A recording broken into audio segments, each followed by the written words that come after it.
हो चुका है और बिहार बोर्ड और अदर बोर्ड का भी हो चुका है। लगभग सभी बोर्ड का एग्जाम फिजिक्स का ख़त्म हो चुका है, लेकिन अदर का भी चल रहा है।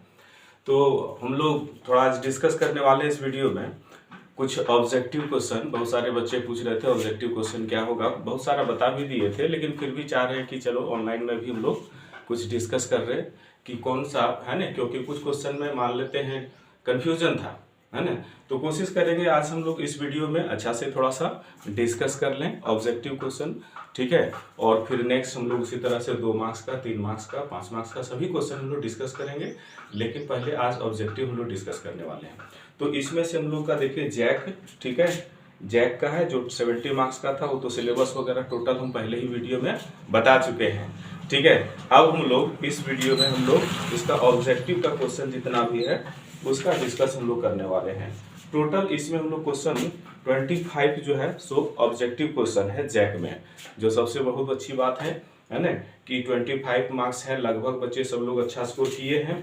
और इस बार की सबसे बड़ा चीज़ बता रहे हैं क्या, कि क्वेश्चन 70 में से 70 टोटल क्वेश्चन जो कॉपी में बताया गया था सब क्वेश्चन टच कर गया है, ठीक है। तो हम लोग इसमें से डिस्कस करने वाले हैं क्या, पहला क्वेश्चन को आप देखेंगे मल्टीपल चॉइस क्वेश्चन जो है, ठीक है। मल्टीपल चॉइस क्वेश्चन पहला है, two charged spheres are separated by a distance d, exert a force on each other. If the charges are doubled and the distance between them is double, then the force is, क्या होगा।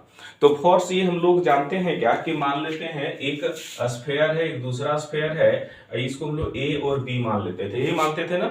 तो ये इसमें charge हम लोग मान लेते हैं जो है सो यहाँ पे क्यू है, यहाँ पे भी क्यू है, या Q1 Q2 करके हम लोग लेकर के चलते थे। इसका दूरी हम लोग कूलम्ब्स फोर्स में हम लोग आर लेते थे, लेकिन क्वेश्चन कर रहा है कि यहाँ पे D है, ये क्वेश्चन कर रहा है ना।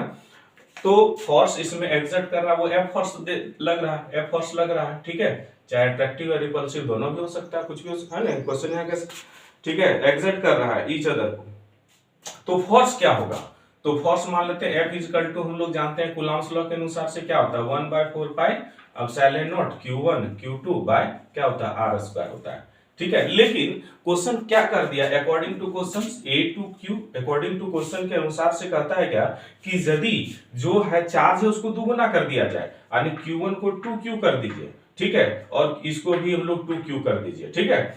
और जहां D है उसको क्या ले लेंगे हम लोग 2, यानी कि जितना था वो 2D कर देंगे, ठीक है, 2D कर देंगे, तब क्या होता है, ठीक है। तो इसके अनुसार से आप देखेंगे F equal to 1/4 pi epsilon naught, तो क्या हो जाएगा 2Q हो जाएगा, ये है ना, 2 2 जा 4, यानी क्या हो जाएगा 2Q इंटू 2Q बाय कितना 2D का होल स्क्वायर, मतलब 1/4 पाई एप्सिलॉन नॉट क्या हो जाएगा, ये 4Q स्क्वायर बाय कितना हो जाएगा, यहाँ पे ये हो जाएगा 2 2 जा 4 D का स्क्वायर। देखो ये 4 से 4 कट गया, मतलब हम लोग देखा जाए इसमें से इसको यदि उसी फॉर्म में रख दिया जाए Q1 Q2 के फॉर्म में, तो क्या होगा Q1 Q2 बाय क्या हो जाएगा R स्क्वायर, यानी D स्क्वायर जो भी हम लोग लेते हैं। मतलब क्या है कि F में कोई परिवर्तन नहीं हो रहा है, F में क्या कोई परिवर्तन नहीं हो रहा है, मतलब जो ऐसे इसमें था इसमें से भी वही रह गया, इसलिए फर्स्ट ऑप्शन होगा, यानी F होगा, इसका आंसर होगा, ठीक है। चलिए दूसरा क्वेश्चन की हम लोग बात करते हैं। कह रहा है कि the minimum amount of charge observe so far is, तो मिनिमम अमाउंट ऑफ चार्ज जो है, मिनिमम क्वेश्चन में वही करा है कि the minimum amount of charge observe so far is कितना होता है। तो चार्ज का वैल्यू हम लोग को पता है कितना, E equal to 1.6 into 10 to the power minus 19 coulomb, क्या होता है क्या, ये तो हम लोग क्लास में डिस्कस कर चुके हैं, कई बार हम लोग बता चुके हैं। तो ये होगा इसका आंसर, ठीक है।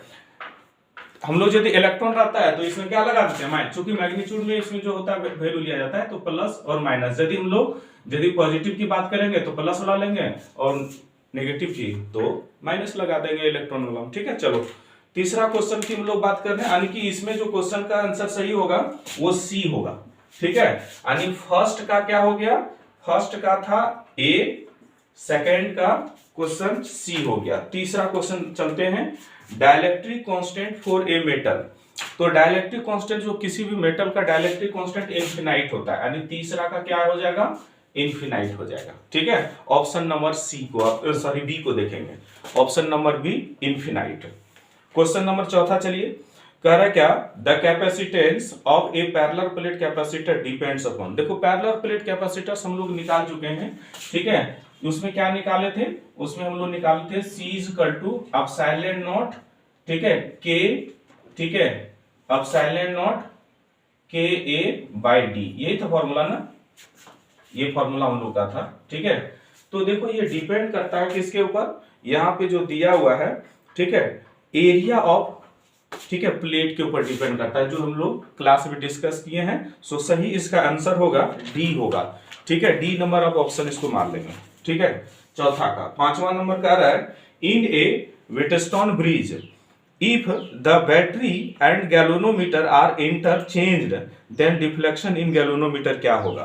तो गैल्वेनोमीटर में जो डिफ्लेक्शन होगा, याद रखिए कि हम लोग इसमें एक फॉर्मूला निकाले थे, याद कीजिए, P by Q equal to R by X, ये फॉर्मूला निकाले थे, याद है। वेटस्टोन ब्रिज का फॉर्मूला हम प्रूव भी किए हैं, नहीं तो इसको आप देख सकते हैं, ठीक है, इसमें ये वीडियो बना करके हम डाले हुए हैं। चलिए हम लोग यहाँ P by Q equal to R by X, तो क्वेश्चन कह रहा है क्या इसे चेंज करेंगे। गैल्वेनोमीटर का काम क्या होता है, डिफ्लेक्शन को बतलाना, यही होता है ना। उसमें लेफ्ट डिफ्लेक्शन भी होता है, राइट डिफ्लेक्शन भी होता है, यही होता है जो हम लोग डिस्कस भी किए हुए हैं। लेकिन क्वेश्चन कह रहा है कि यदि चेंज कर दिया जाए, किसको चेंज करेंगे यहाँ पे, इसमें हम लोग गैल्वेनोमीटर में कह रहा है कि इंटरचेंज करें बैटरी को, ठीक है, को चेंज किया जा रहा है। तो इसमें क्या हो जाएगा, दो चीजें, ठीक है। कह रहा है क्या कि Wheatstone bridge if the battery and galvanometer are, ठीक है, इंटरचेंज, दोनों को वहां से चेंज कर दिया जाए। देखो जैसे ही चेंज करेंगे तो इसमें कोई डिफ्लेक्शन नहीं बतलाएगा, मतलब वो क्या हो जाएगा, वो जीरो हो जाएगा, ठीक है। यानी डिफ्लेक्शन जो देगा 6 नंबर में क्या देगा, वो जीरो हो जाएगा। सो ऑप्शन आप देखेंगे, ठीक है, तो ए बी सी नहीं हो सकता, डी नंबर में चल जाएंगे, ठीक है। इसका आंसर आप डी में मार दीजिए, छठा का डी मारिए, सॉरी 5वां का डी, 5वां का डी है, वेटस्टोन ब्रिज 5वां नंबर क्वेश्चन में है। छठा नंबर आप देखेंगे, two copper wires of length L and 2L have radii R and 2R respectively, ठीक है, the ratio of their respective resistance। तो respective resistance का रेशियो क्या होगा, देखो जब L था और 2L था, फिर R है और 2R है, तो इस तरह से रेशियो सब कट जाएगा, जैसे अभी हम लोग यहाँ पे देखे थे इस क्वेश्चन में। तो ये क्वेश्चन नंबर, ठीक है, क्वेश्चन नंबर आप इसको देख रहे हैं, क्वेश्चन नंबर 6 को, ठीक है, ये 5वां नंबर में जीरो था, ठीक है, ये 5वां नंबर जीरो था। 6 नंबर क्वेश्चन को हम लोग जब देखेंगे तो 6 नंबर क्वेश्चन है 1:1, ठीक है, 1:1 का आंसर हम लोग मारेंगे, ठीक है, 1:1 का मारेंगे। 7वां नंबर में आप देखिए कह रहा है कि 2 long parallel wires each carrying a current of 1 ampere in the same direction are placed 1 metre apart, the force of attraction between, दोनों में फोर्स क्या होगा। तो F इक्वल टू हम लोग फॉर्मूला 7 नंबर क्वेश्चन है, ठीक है, क्वेश्चन नंबर 7 में, तो F इक्वल टू हम लोग जानते हैं म्यू नॉट, ठीक है, बाई 4 पाई और 2I1 या I1 I2 को ले सकते हैं बाय R, ये वाला फॉर्मूला हम लोग 2I1 I2 ऐसे करके हम लोग लेते थे जब पैरेलल प्लेट रहे, इस टाइप का फॉर्मूला, ठीक है, चूंकि पैरेलल है तो 2I1 I2 वाला फॉर्मूला ले लेंगे। तो फोर्स इसमें एक्सपीरियंस करेगा, क्योंकि इसका जो वैल्यू होता है वो 10⁻⁻7 होता है, क्या सही होता है ना, ये बता चुके हैं हम लोग। तो इसको हम लोग ऑप्शन में आप देखें कैलकुलेट कीजिएगा तो ए नंबर में आएगा 2 × 10⁻⁷, क्योंकि 1 एम्पियर करंट पास कर रहा है, ठीक है, इतना न्यूटन, ठीक है, न्यूटन पर मीटर हो जाएगा, ए नंबर 7 का ए होगा ऑप्शन, ठीक है। चलिए नेक्स्ट 8 नंबर क्वेश्चन को देखते हैं, the relation between magnetic field कमा डायपोल मोमेंट एंड टॉर्क, ये फॉर्मूला भी डिराइव कर चुके हैं, फॉर्मूला आप देख लीजिएगा, ठीक है। तो इसमें हम लोग फॉर्मूला क्या हो जाएगा, 8 नंबर को आप देखेंगे, tau equal to m cross b, factor m cross b, ये वाला होगा, यानी कि b नंबर का इसका सही होगा। Torque equal to m cross b, m क्या है, यहां पे पोलर स्ट्रेंथ है मैग्नेटिक फील्ड का, ठीक है, यानी कि इसको tau equal to mb sin theta हम लोग निकाले थे, याद करो, इसमें स्पेशल केस भी हम लोग लिए थे, थीटा का वैल्यू लिए थे 0 डिग्री, 90 डिग्री, 180 डिग्री करके, क्या निकाले थे। तो ये क्वेश्चन को हम लोग, ठीक है, बता चुके हैं, इसको आप थोड़ा सा देख लीजिए, है ना, इसको डेराइव भी कर चुके हैं, ऑप्शन आप बी इसको मारेंगे। क्वेश्चन नंबर 9 चलते हैं, the magnetic lines of force inside a bar magnet. देखो कोई बार मैग्नेट यानी कि परमानेंट मैग्नेट, ठीक है, ये भी डिस्कस हम लोग कर चुके हैं, ठीक है, आप क्वेश्चन इसको देखिए, इससे पीछे भी दे चुके हैं, इसका वीडियो भी है।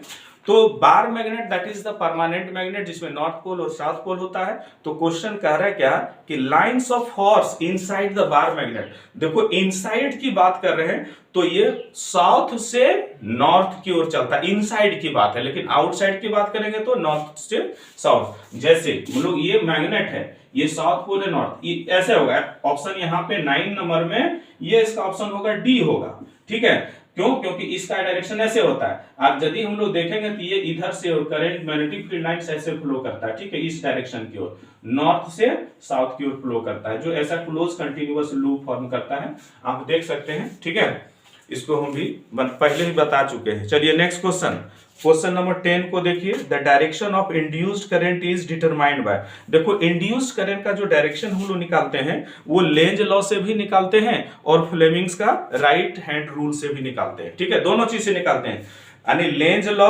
और फ्लेमिंग्स राइट हैंड रूल से। यानी कि ऑप्शन नंबर आप सी को चलेंगे, 10 नंबर में जो होगा वो सी होगा, यानी कि लेंज लॉ एंड, ठीक है, लेंज लॉ एंड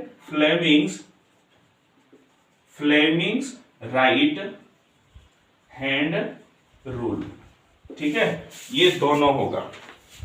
चलिए नेक्स्ट हम लोग क्वेश्चन नंबर 11 की बात करेंगे। तो 11 में देखिए क्वेश्चन कह रहा है कि वेबर पर मीटर स्क्वायर इज यूनिट, यानी कि क्वेश्चन नंबर 11 को, ठीक है, वेबर पर मीटर स्क्वायर किसका होता है बताओ। ठीक है, बता चुके हैं, ये क्वेश्चन होता है मैग्नेटिक फ्लक्स का। ठीक है, मैग्नेटिक फ्लक्स का, आने के आंसर होगा इसका डी होगा। इसका आंसर क्या होगा? डी होगा, मैग्नेटिक फ्लक्स का यूनिट होगा। ठीक है, 12 नंबर आ जाइए। Energy dissipated in LCR circuit is. देखो एलसीआर सीरीज, उसमें तीनों क्वेश्चन बताए थे, याद कीजिए। एलआर सीरीज, एलसीआर सीरीज, ठीक है, और सीआर सीरीज सर्किट बताए थे। उसमें पावर फैक्टर, रिजोनेंस वगैरह सब हम लोग निकाले थे। तो इस क्वेश्चन में जो होगा, क्वेश्चन कह रहा है क्या कि एनर्जी, तो एनर्जी डिसिपेट करता है रेजिस्टेंस में करता है। याद कीजिएगा क्यों करता है, इसका कारण क्या है कि आर में यह, इसमें जो करंट और यानी कि पोटेंशियल जो होगा वो दोनों के बीच का जो फेज डिफरेंस 0 होता है। ठीक है, यानी कि हम लोग इधर आ जाते हैं क्वेश्चन नंबर 12 में हम लोग जो चलेंगे, चूंकि आई और भी जो होगा वो फेज डिफरेंस जो होगा वो क्या होगा, वो 0 होता है। इसलिए यहां पे जो आंसर होगा यानी आर में होगा, सी नंबर इसको मार दीजिए आप। ठीक है, सी नंबर 12 का क्या होगा, सी होगा। 12 का क्या होगा, सी होगा, उसको देख लीजिए। चलिए 13 नंबर क्या कह रहा है, the peak value of alternating current is I naught. I naught क्या, पीक वैल्यू ऑफ करंट को रिप्रेजेंट करते हैं। Its root mean square value will be, तो रूट में क्या होता है बताओ, इसका वैल्यू होता है आई नॉट बाय क्या होता है, √2, है ना। आई नॉट यानी क्वेश्चन नंबर 13 का वैल्यू जो हो जाएगा आई नॉट बाय √2। अब √2 का वैल्यू बताओ क्या होता है, √2 का वैल्यू होता है 1.41। √3 का वैल्यू क्या हो जाता है 1.73। ठीक है, ये सभी हम लोग डिस्कस कर चुके हैं, इसको आप देख लीजिए। तो इसमें आंसर जो होगा आपका सी नंबर, ठीक है, सी नहीं, ये होगा 13 का ए नंबर। ठीक है, चलिए क्वेश्चन नंबर 14 की हम लोग बात करेंगे। क्वेश्चन नंबर 14,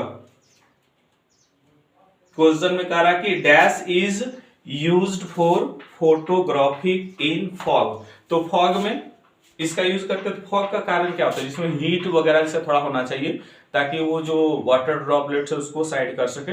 तो इसमें इंफ्रा क्या होगा, इंफ्रारेड रेज। ठीक है, इंफ्रारेड रेज प्रॉपर्टीज में डिस्कस की है, देख लीजिएगा इसका प्रॉपर्टीज। ठीक है, इंफ्रारेड रेज यानी कि 14 का बी मार दीजिए, 14 का बी होगा आंसर। ठीक है, 15 आ जाइए। 15 नंबर क्वेश्चन कह रहा है कि the energy in an electromagnetic wave में जो एनर्जी होगा वो इक्वली डिवाइड करता है इलेक्ट्रिक और मैग्नेटिक फील्ड के बीच में। इलेक्ट्रिक और मैग्नेटिक फील्ड के बीच में जो होता है, इलेक्ट्रिक और मैग्नेटिक फील्ड के बीच में होता है, वो इक्वली डिवाइड करता है। यानी कि ऑप्शन नंबर इसमें आप मारेंगे सी नंबर, 15 का सी को मारिए आप। 16 number, A virtual image larger than the object is formed in. तो देखो सब बड़ा इमेज कब बनता है, हम लोग बड़ा जब कब बनेगा, कनकेव मिरर में बनता है। तो ये भी तो फॉर्मेशन सबका अलग अलग करके है, ठीक है, ये कनकेव में होगा, ठीक है, कनकेव मिरर में आप देख लीजिएगा। आप इसको, इसका ऑप्शन नंबर जो आएगा वो बी नंबर आएगा, यानी कि 16 का बी, 16 का बी को आप देख लें। 17 नंबर क्वेश्चन आ जाइए। With increase in wavelength the value of refractive index.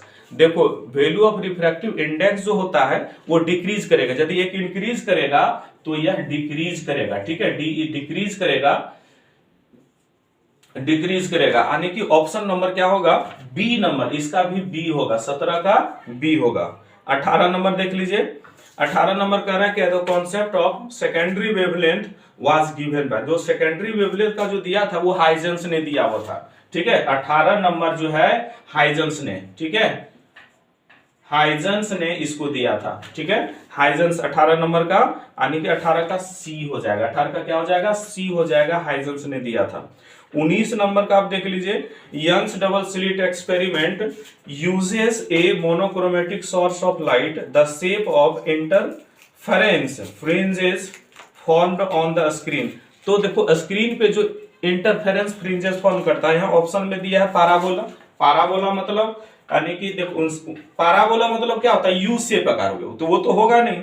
Straight line you तो होगा नहीं, स्ट्रेट लाइन ये होगा नहीं, सर्कल ये भी होगा नहीं, यानी हाइपरबोला। इसका डी नंबर आप ऑप्शन चलिए मारिए, हाइपरबोला, ठीक है, हाइपरबोला, ठीक है, हाइपरबोला होगा, हाइपरबोला, ठीक है, यानी हाइपरबोला जो ऐसे करके आप लोग सब बनाते होंगे, ठीक है, बहुत सारे मैथ में भी हम लोग, ठीक है, बना चुके होंगे, ऐसे करके ये रिलेशन इस टाइप पे बनता होगा, ठीक है। सो डी नंबर आप इसको मारिए, ठीक है। चलिए नेक्स्ट क्वेश्चन नंबर, ये हम लोग 20 की बात करेंगे। Energy of photon, energy of photon का क्या होता है फॉर्मूला, ये बहुत बार रिलेशन भी निकाल चुके हैं, यानी E इक्वल टू होता है h न्यू भी हो सकता है और E इक्वल टू हो सकता है hc बाय लेमडा। ये दो फॉर्मूला होता है इसका, याद कीजिए, दोनों फॉर्मूला बता चुके हैं, ठीक है। यहाँ पे C का वैल्यू क्या लेंगे, C का वैल्यू कौन बता, C का वैल्यू होता है 3 × 10⁻8 मीटर पर सेकेंड होता है, याद कीजिए, ठीक है। और यहाँ पे एक चीज और याद कीजिए कि यहाँ पे ये H का वैल्यू होता है प्लांक्स कांस्टेंट। H का वैल्यू क्या, प्लांक्स कांस्टेंट, इसका वैल्यू क्या होता है 6.62 10⁻−34 जूल सेकेंड होता है, क्या होता है क्या। चलिए ठीक है, अच्छी बात है। अब हम लोग 21 नंबर की ओर बढ़ते हैं। कह रहा कि ratio of de Broglie wavelength associated with 2 electrons accelerated through 25 volt and 36 volt. देखो एक दिया है 25 और दूसरा दिया है 36, ये दोनों का रेशियो हम लोग का निकालना है। तो रूट में जो ये जो होता है ना, स्क्वायरिंग करना पड़ता है, रूट में होता है ना, सॉरी रूट में आएगा, चूंकि स्क्वायरिंग ये करें तो 25 का स्क्वायर करेंगे तो 5, इसका स्क्वायर करेंगे 6, यानी 5 और 6 का रिलेशन उल्टा होता है, सॉरी हम यहाँ पे कर दें, ये होगा, ठीक है, 36 ऊपर में होगा 36 और 25, इसका रेशियो करेंगे ऊपर 6, ये 5 हो जाएगा, यानी ऑप्शन नंबर डी को आप मारेंगे इसमें से, ठीक है, 21 का डी ऑप्शन होगा।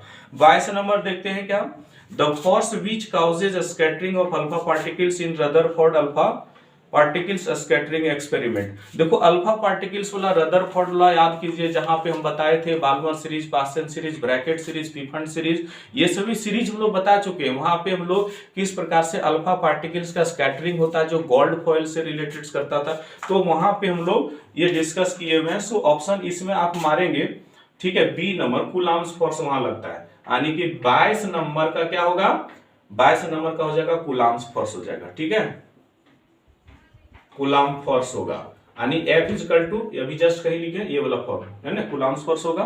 और 21 नंबर में हम लोग मारे थे क्या, 21 नंबर में D, 21 का D मारे थे ना, 21 का ये था, 21 का D हो गया, ठीक है। और 20 नंबर का हम लोग मारे थे, 20 का कुछ है आपका ए नंबर, 20 का ए, ठीक है, 20 हो गया, 21 हो गया, 22 हो गया, ठीक है। क्वेश्चन नंबर 23 पे चलते हैं हम लोग। If a radioactive atom emits a beta particle then its atomic mass, ठीक है, इसका एटॉम, यदि radioactive atom beta particles उसमें होता है, ठीक है, इमिट करता है, तो क्या करता है, याद कीजिए डॉटर और पेरेंट्स वाला रिलेशन बताए थे, ठीक है, आइसोटोप्स, आइसोटोन, आइसोबा बताए थे, उसको देख लीजिएगा। इसमें होगा, इसमें रिमेन्स अनचेंज्ड होगा एटॉमिक मास में, यानी कि ये जो इसका 23 नंबर का आंसर क्या हो जाएगा, बी नंबर होगा। इसको बी मार दीजिए, रिमेन्स अनचेंज्ड होगा इसमें। ठीक है, चलिए नेक्स्ट क्वेश्चन हम लोग देखते हैं।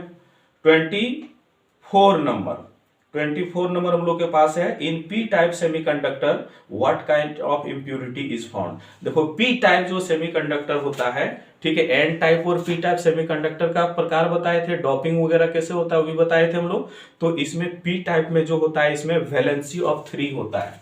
ठीक है, वैलेंसी ऑफ 3, 24 का जो आंसर होगा ए नंबर आप मारेंगे। ठीक है, ए नंबर वैलेंसी ऑफ 3 इसमें होता है। ठीक है, हॉल और इलेक्ट्रॉन्स वगैरह बनता था मेजोरिटी, उसमें सब बताए थे। ठीक है, चलिए ठीक है, 25 में आ जाइए, लास्ट क्वेश्चन इसका है ऑब्जेक्टिव का। The width of forbidden band is maximum. देखो सबसे अधिक मैक्सिमम जो होता है वो नॉन कंडक्टर्स में होता है, याद कीजिएगा। मैक्सिमम जो होगा किसमें होगा, 25 का बी नंबर, 25 का बी नंबर होगा। ठीक है, तो ये 25 का टोटल 25 हम लोग ऑब्जेक्टिव क्वेश्चन हम लोग देखे हैं। ठीक है, सेक्शन बी में भी हम लोग बहुत सारा, देखो इसमें 2 मार्क्स का क्वेश्चन है। ठीक है, 2 मार्क्स का क्वेश्चन है, तो 2 मार्क्स का क्वेश्चन तो नेक्स्ट क्लास में डिस्कस करेंगे। जैसे क्या दिया है, what is the name of electrical force acting between 2 charges at rest. देखो रेस्ट में जब रहे तो उसमें इलेक्ट्रिकल फोर्स का नाम क्या है, अभी जस्ट बता चुके पहले ही कोर्स के, क्या बोलेंगे, इलेक्ट्रोस्टैटिक फोर्स बताएंगे। ठीक है, तो वहां पे लिखना है इलेक्ट्रोस्टैटिक फोर्स। 27 नंबर क्वेश्चन में देखिए क्या दिया हुआ है, define the SI unit of capacitance. Capacitance का एसआई यूनिट, इसको डिफाइन कीजिए। तो यह क्या होता है, एक एबिलिटी होता है, कोई भी बॉडी जो होता है उसमें एक एबिलिटी होता है जिसमें चार्ज स्टोर कर सके, यही होता है। ये तो बता चुके हैं, इसका डेरिवेशन भी बता चुके हैं। इसको हम लोग मेजर करते हैं किसमें, फैराडे में, यानी ऐसा यूनिट क्या होगा, फैराडे होगा। समझ आया। और कह रहा है right the relation for the force acting on charge particle Q moving with velocity v in presence of magnetic field B। तो F is equal to B Q भी, यानी कि Q into V cross B। ये जो formula बताए थे याद कीजिए, F is equal to Q silent रहता था, V क्रॉस B वाला फॉर्मूला, जिसको हम लोग क्या बोलते हैं, लॉरेंज फोर्स हम लोग कहते हैं ना। तो इस तरह से बहुत सारा रिलेशन सब लोग थोड़ा देखना पड़ेगा, डीपली करना पड़ेगा। ठीक है, मेहनत कीजिए, सब मिलेगा। पिछले साल यानी कि जो हम लोग का 22-23 वाला बैच में बहुत अच्छा से ये किया था, आप लोग भी अच्छा से कीजिए, टोटल क्वेश्चन टच किया था। ठीक है, आपके साथ है देख क्वेश्चन। ठीक है, एक कहावत है कि तलवारों के साये से इतिहास हमारा बनता है, और जिस ओर जवानी चलती है उस ओर जमाना चलता है। ठीक है, भले जेब में गांधी हो या ना हो, पर दिल में एक आंधी होनी चाहिए, जो आप सोचे हैं, जो आप ठाने हैं करने के लिए, उसको आप करके दिखाइए। आप यकीन मानिए कि आप जो सोच लिए हैं, आप उसके पीछे आप मेहनत करेंगे, सफलता अवश्य मिलेगा।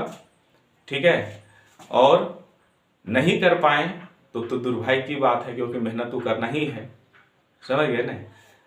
और पैर खींचने वाला बहुत रहेगा, लेकिन फिर भी आपको थोड़ा ध्यान रखना है, अपने अनुसार से चलना है। ठीक है, जब सफलता मिलेगी तो वही व्यक्ति आप देखिएगा ताली बजाएगा, सपोर्ट करेगा। ठीक है, तो वैसे व्यक्ति के लिए आप 2 केजी और मिठाई खिलाइए। ठीक है, ताकि उसको भी एहसास हो जाए। लेकिन एक चीज याद रखिए कि मेहनत जरूर कीजिए, है ना। क्वेश्चन सब मिलता है, मिलेगा, है ना। और सभी जो क्वेश्चन है उस चीज पे हम लोग देखेंगे। क्वेश्चन तो भी हम लोग, है ना, 2 मार्क्स का है, बचा हुआ है 3 मार्क्स का है, 5 मार्क्स का है। तो ये था हम लोग का जैक का ऑब्जेक्टिव क्वेश्चन था। कुछ क्वेश्चन 2-3 क्वेश्चन हम लोग डिस्कस किए, 2 मार्क्स का है। ठीक है, तो क्वेश्चन सब डिस्कस कर चुके हैं। ठीक है, तो पहला क्वेश्चन में हम लोग क्या मारेंगे, यदि हम लोग शॉर्ट में देखना चाहेंगे तो पहला नंबर का फर्स्ट का क्या होगा, फर्स्ट का, ठीक है, F होगा, यानी कि फर्स्ट का A। दूसरा नंबर का ऑप्शन मारना चाहेंगे तो क्या होगा, दूसरा नंबर का C मारेंगे। तीसरा नंबर का क्या होगा, तीसरा का हम लोग का होगा B होगा। चौथा नंबर का क्या होगा, चौथा का D आप मारिए। पांचवा का क्या होगा, पांचवा का भी D मारिए, पांचवा का ये भी आप D मार दीजिए। छठा का क्या होगा बताइए, C नंबर होगा। ठीक है, सातवां का क्या होगा, सातवां का आप ए मारिए, है ना। आठवां का क्या होगा, आठवां का आपका हो जाएगा बी नंबर आप मारिए, ठीक है। नौवां का क्या होगा, नौवां का डी मारिए, 9 का डी नंबर मारिए। 10 नंबर का क्या होगा, 10 नंबर का होगा सी होगा। 11 का क्या होगा, 11 का भी सी होगा। 12 का क्या हो जाएगा, 12 का हो जाएगा आपका सी नंबर हो जाएगा। 13 का क्या होगा आपका, ये 13 नंबर का हो जाएगा ए हो जाएगा, ठीक है। 14 का क्या हो जाएगा आपका, 14 नंबर का आपका जो इसका आंसर आ रहा है 14 का बी नंबर मारिए, ठीक है। 15 का आपका क्या हो जाएगा, सी नंबर, 15 का सी हो जाएगा, ठीक है। 16 नंबर का क्या हो जाएगा, बी हो जाएगा, 16 का बी हो जाएगा, ठीक है। 17 का हो जाएगा आपका बी, 17 का भी बी हो जाएगा। 18 का क्या हो जाएगा, 18 का सी हो जाएगा, ठीक है। 18 का सी हो जाएगा। 19 का क्या हो जाएगा, डी हो जाएगा, 19 का डी हो जाएगा, ठीक है। 20 का, 20 नंबर का ए मारिए इसको, ठीक है। 21 का आप मारिए इसको डी नंबर, 21 का डी मारिए, ठीक है। 22 का बी नंबर, 22 का बी मारिए, ठीक है। 23 का होगा, ये भी बी होगा, ठीक है। 24 का ये हो जाएगा आपका, 24 का ए नंबर मारिए, ठीक है। 25 लास्ट जो ऑब्जेक्टिव है ये आप मारिए बी, 25 का बी। ये टोटल 25 क्वेश्चन है, ठीक है। फिजिक्स का ये 20 फिजिक्स, इसमें तो देखिए कोई सेट तो है नहीं, ठीक है। जैक में कोई ऐसा सेट, ठीक है, नहीं है, ठीक है। यानी कि part A and part B question paper, यानी कि 2 पार्ट्स है, part A and part B. ये जो मेरे पास है इसका आप देख सकते हैं, ठीक है, दिखाई पड़ता होगा। इसका आंसर हम लोग तैयार कर दिए, ठीक है। Thank you.